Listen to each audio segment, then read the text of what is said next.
As if today can I get any worse as a Mets fan perspective. Just for me personally, after the Bauer news, I've just been having a terrible day. I've been upset all day because I really thought Bauer was going to be a Met. He did all these freaking tees and these t-shirts and all this crap just to not come to the Mets. So I'm still very, very frustrated about that.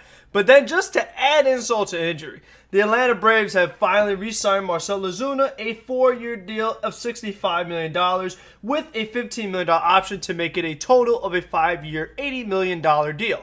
And the reason why that's a problem, once again, the Braves are a complete team. With Mike Soroka coming back and the addition of Charlie Morton, who since the Mets didn't get Bauer, Charlie Morton would have been my number 2 option, but Charlie Morton was like the first free agent signing of the whole offseason. So with that combination, we already know the Braves have a great rotation. And with Marcell Ozuna, the lineup is stacked. So once again, I feel like the Mets just don't match up. In this video, I'm going to talk about the Marcell Ozuna signing, what it means for the Braves. What it means for the Braves is that they're going to win the division again, and what it means for the Mets. Because you know what, being out in Bauer, I mean, yeah, you could want Ozuna, but he probably wanted to stay with the Braves. Makes sense to me. And what I find very fascinating is that the Braves were willing to give him this amount of money with the uncertainty of the DH. Because let's just say that there is no DH, which as of right now, there is not.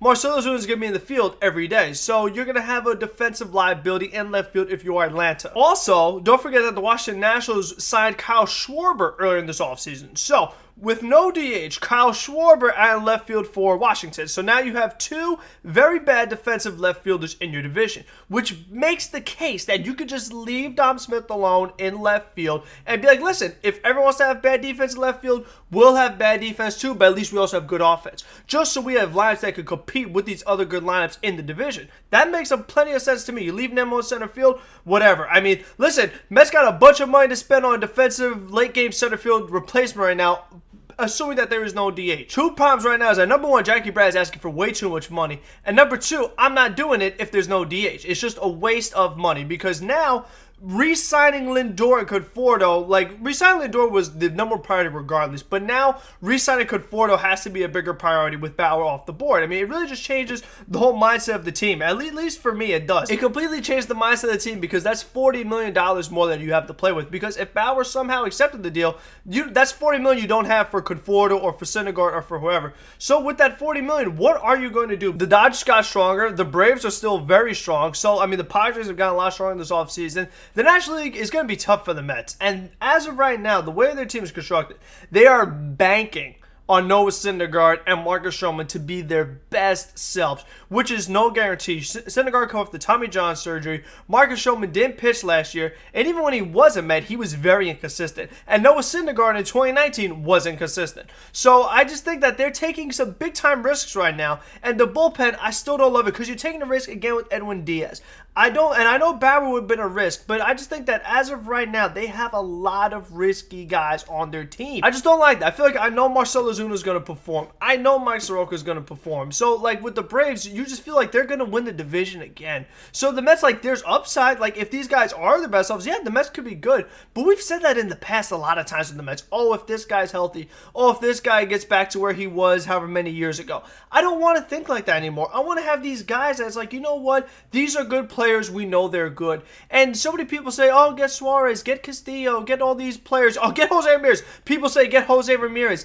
That's not happening, guys. Be realistic about it. Be frank about it. Think honestly about it. Don't listen to what other people say. All this clickbait garbage. It's not true. It is not true. You're not getting Jose Ramirez. If you were going to get him, you'd have him already with Lindor. You'd have to give up the rest of your farm system that the Mets don't really have much left. So stop with the Jose Ramirez crap. Stop with Luis Castillo stuff and Suarez. It's not happening. So you have to think of what else could this Mets team do.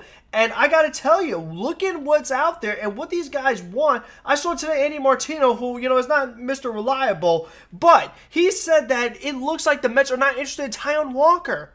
Why? Why are you not interested in Taijuan Walker? He's young with upside. Instead, the Mets are more concerned about Jake Arrieta. Why Jake Arrieta? This guy is having a worse year after year after year. Like, I don't understand what in the Mets are doing right now. I'm so aggravated. I just don't get it. You can say, oh, you got Lindor, be happy. Guess what? Mets ain't winning diddly squat with this team right now. The rest of the National League is better.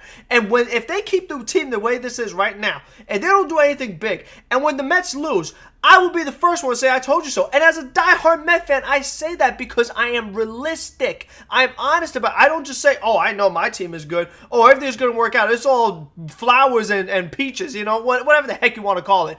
It's messed up, man. It's a bunch of BS. That's really what it is. So I'm just frustrated right now. I think that, like, what else is really out there? I mean, Chris Bryant, you know, like, he doesn't do too much for me. Like, I'm okay with JD Davis. Like, I just don't like what I'm seeing right now. The fact that they're not just, like, Walker would be the guy for me. I still, like I said, I don't love Syndergaard. I don't love Stroman. I think they're both risky. Walker has some risk too, but at least it's just another guy that could be good. Just because the thing is that, like, if Syndergaard and Stroman are not their best selves, if one of them does not work out and you don't have Walker, you're screwed. Let's say Stroman is not performing, but maybe Walker is. Okay, well, at least that's another good starting pitcher you have in your rotation. You added Carrasco and whatever, and you'll be okay. So I just don't like the amount of risk that's being taken right now. I don't like the way things are, what I'm seeing. I just don't like the way things are headed. So, again, let me know what you guys think. Like, comment, subscribe. It would make my day better. Until the next one, be safe, be smart, be healthy.